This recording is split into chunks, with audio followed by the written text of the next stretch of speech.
නමෝ තස්ස භගවතෝ අරහතෝ සම්මා සම්බුද්දස්ස. සප්තම පරිච්ඡේදය සර්ව සංග්‍රහය. අටවන පාඩම. පංචස්කන්ධය, රූපස්කන්ධය, වේදනාස්කන්ධය, සංඥාස්කන්ධය, සංස්කාරස්කන්ධය, විඥානස්කන්ධයයි ස්කන්ධ පසකි. රූපස්කන්ධය යනු රූප පරිච්ඡේදයේ දැක්වුණු රූප 28ය.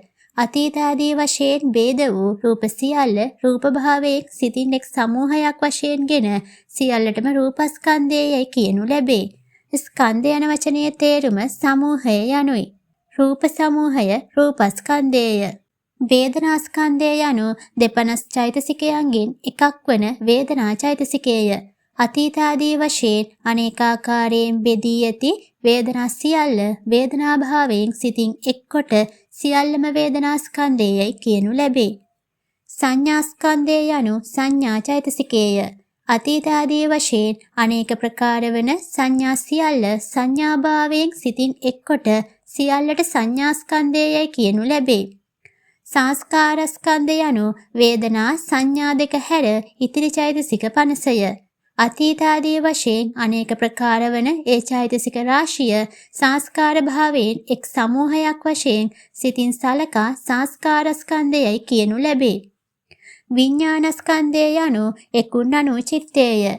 අතීතාදී වශයෙන් අනේක ප්‍රකාර වන විඥාන රාශිය විඥාන වශයෙන් එක් සමූහයක් කොට විඥානස්කන්ධයයි කියනු ලැබේ. සතර පරමාර්ථයෙන් නිර්වාණය හැර ඉතිරි සියල්ල පංචස්කන්ධයට අයත්ය. අතීතාදී වශයෙන් ප්‍රභේදයක් නැතිව එකම ධර්මයක්ව පවත්නා බැවින් නිර්වාණ සමූහයක් නැත. එබැවින් එය ස්කන්ධ සංග්‍රහයට ඇතුළත් නොවේ. සංස්කාර යන වචනය අර්ථ කිහිපයක යෙදේ. අනිච්චාවත සංඛාරා යන ගාථාවෙහි සංස්කාර යනුවෙන් කියවෙන්නේ ප්‍රත්‍යයෙන් හටගත් දේය. පංචස්කන්ධයට අයත් සියල්ලම ප්‍රත්‍යයෙන් හටගන්නා ධර්ම වන බැවින් අනිච්චාවත සංඛාරා යන්නෙහි එන සංඛාර ශබ්දයෙන් පංචස්කන්ධයම කියවේ.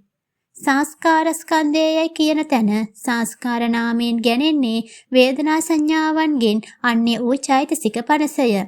කරුණු අවුල් නොවීම පිණිස සංස්කාර යන වචනයෙන් කියවෙන මේ අර්ථ දෙක මතක තබා ගත යුතුය. නාම රූප ධර්ම සමූහය රූප වේදනාදී වශයෙන් මෙසේ 5 කොටසකට බෙදා තිබෙන්නේ ආත්ම සංඥාව දුරු කර ගැනීමට පහසු වීම පිණිසය. ආත්ම සංඥාව රූපාදී 5 කොටසෙහි වෙන්වෙන් වශයෙන් නැතිවේ. මම ලස්සනය, මම උසය, මිටිය, තරය යනාදීන් රූපෙහි ආත්ම සංඥාව ඇතිවේ. මම සැප විඳිමිය, දුක් විඳිමිය, සැප දුක් විඳින්නේ මාය යනාදී වේදනාව ආත්ම කොට ගනී.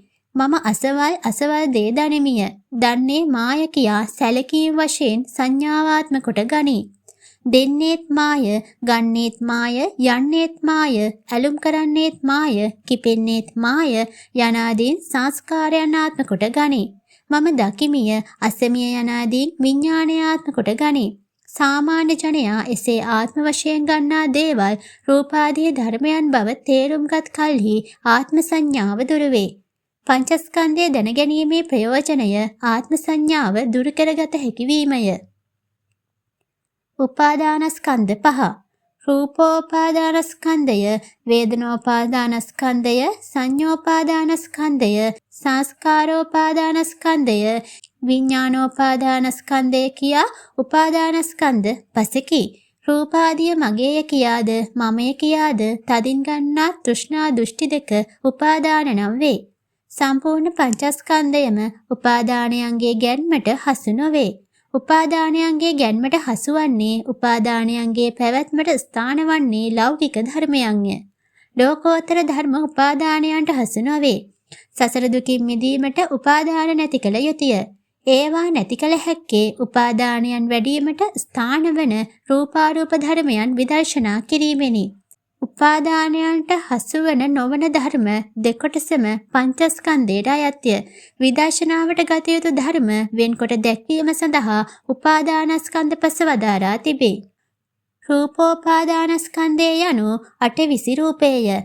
රූප ලෞකික බැවින් සියල්ලම උපාදානයන්ට ස්ථාන වේ. වේදනෝපාදානස්කන්ධය යනු ලෞකික සිත් 81හි වේදනා චෛතසිකයය.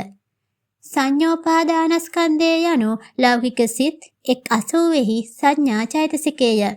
සංස්කාරෝපාදානස්කන්ධය යනු ලෞකික සිත්වල යෙදෙන ඉතිරි චෛතසික 50ය.